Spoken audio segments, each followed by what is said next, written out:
Hablando un poco de decisiones judiciales, ¿cómo sería su posible futuros en caso de que este binomio presidencial llegue a Carondelet? Mira, sí, con elecciones, sin elecciones, no quiero ser soberbio, pero sí indigna lo que hemos vivido estos 6 años. Es decir, nosotros hasta comíamos en tarrinas para ahorrarle plata al pueblo ecuatoriano. Yo ni siquiera vivía en el Palacio de Carondelet, no le costaba mi alimentación, mi familia, nada al Estado. Para que vengan estos sinvergüenzas, que son los que sí tienen su dinero en paraísos fiscales, los que cometen la peor corrupción.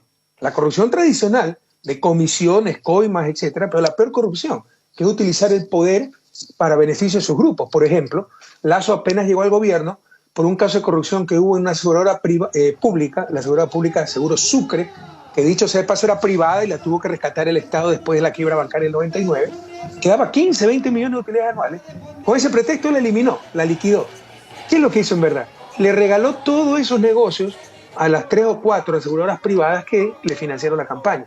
Y eso en 4 años significa regalar 60, 80 millones de dólares al sector privado y quitárselo al Estado. Esa es la peor corrupción que hay. Entonces los corruptos siempre fueron ellos, y que ellos nos acusen de corrupción realmente indigna. Entonces no quiero aparecer como autosuficiente, pero esto más temprano que tarde se la va a derrumbar, es demasiado absurdo. O sea, se metieron con las personas menos indicadas porque no van a poder vulnerar nuestra integridad, nuestras manos limpias. Se han pasado 6 años buscando la ruta del dinero mal habido y han encontrado su dinero mal habido en sus guaridas fiscales, en sus paraísos fiscales. Si ganamos las elecciones, este proceso se acelerará, porque todo ha sido político y ha sido ejecutado por jueces bajo gravísima presión mediática, descarada presión mediática, gravísima presión política, algunas expresiones de otra forma, allanamiento a sus familiares, drones sobre sus casas, amenazas directas. Entonces todo eso va a cesar grandemente y podrán actuar en forma libre y harán lo correcto, que es desmontar todos esos casos que son, por decirlo menos, cantinflescos. Y si gana realmente este binomio, ¿qué oportunidades hay de un cambio en el país con tan solo 2 años que sería presidente y vicepresidente en este caso? Claramente va a ser un gobierno de transición, el país está destrozado. Yo sinceramente no he visto destrucción tan rápida y tan profunda de un país en época de paz. Tal vez lo que está pasando en Líbano, en el Medio Oriente. Con todo respeto y solidaridad a nuestros hermanos libaneses. Pero lo que se ha hecho en Ecuador es inaudito. O sea, pasamos, las cifras lo dicen, pasamos de ser el segundo país más seguro de América Latina. Yo recibí el país con 18 asesinatos por cada 100.000 habitantes, lo vamos con 5.6, a uno de los países más violentos. En 2022 acabamos con 24 asesinatos por cada 100.000 habitantes, y de seguir la tendencia tenemos 35 asesinatos por cada 100.000 habitantes al final de 2023, lo cual nos ubicaría entre los 15 países más violentos del mundo, después de ser el segundo más seguro de América Latina. O sea, eso no se ha visto en época de paz. Es muy extraño ver una destrucción tan acelerada y tan profunda. Eso no se va a solucionar de la noche a la mañana, pero se puede solucionar. Ya lo hicimos en el 2007. No era tan grave la situación de inseguridad, pero había otras situaciones tremendamente complejas. La migración, la crisis económica, la corrupción generalizada, etcétera. A todo aquello hemos vuelto.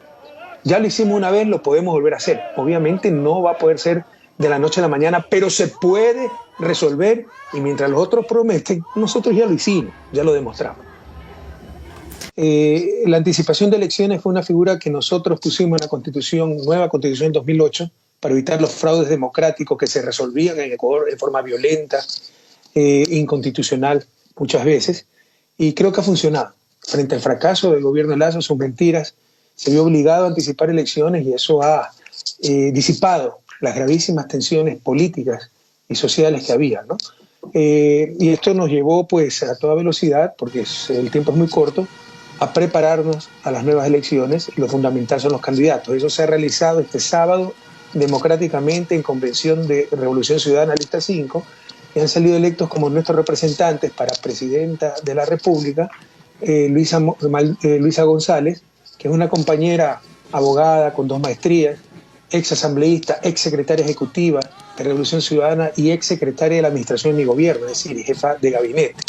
Y para vicepresidente, alguien ya bastante conocido porque fue nuestro candidato presidencial 2021, un doctor de economía financiera, pues brillante economista, brillante joven, el compañero Andrés Arauz. Y señor expresidente, ¿cómo comenta usted esta declinación que hace el ex vicepresidente Jorge Glass durante la convención? Proponen su nombre y luego él lo declina para dar paso al binomio oficial.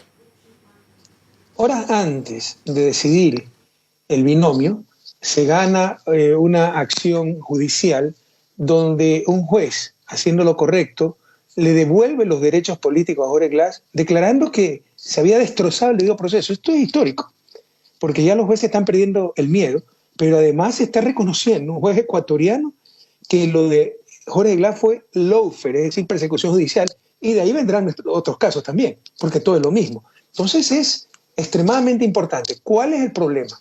Jorge Glass era el candidato natural entonces, después de 5 años y más de cárcel injusta, ir a la presidencia de la República.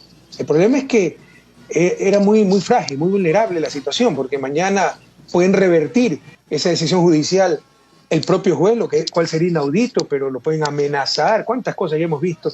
La Corte Constitucional le puede ordenar al juez. Ya no existe Estado de Derecho en Ecuador desde hace 6 años, entonces cualquier cosa puede pasar, y con eso nos dejaban sin binomio. Frente a este riesgo, pues Jorge Glass muy responsablemente prefirió, para evitar poner en peligro la candidatura de Revolución Ciudadana, declinar su justa candidatura.